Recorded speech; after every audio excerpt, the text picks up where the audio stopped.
Hi, I'm Corwin. I'm from Critical Systems and welcome to Shop Talk. Today we're going to be talking about the M217 and some basic things to get you started. Today we're going to start with replacing the paper in the printer of the M217. This is a fairly simple task with a brand new roll. We're going to peel the front, press down on the button, lift up. We're going to feed it with the paper rolling underneath the roll.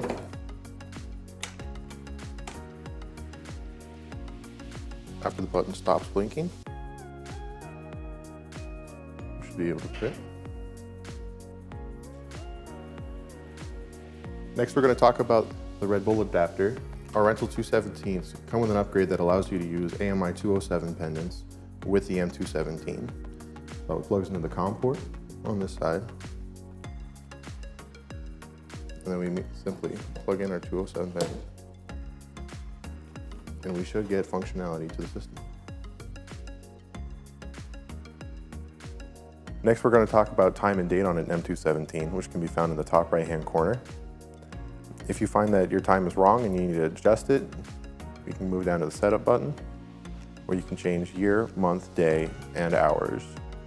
If your system is unable to keep a time while the unit is off, it will need to send in to CSI for repairs. While the 217 is a Windows-based system, that means that if it's improperly shut down, it can result in data corruption. In order to properly shut it down without any loss of data, simply press the shutdown button, confirm, and wait for the entire computer to shut down properly. You should know it's done when the screen turns completely black, like so, and then you can hit the power switch on the left side of the machine.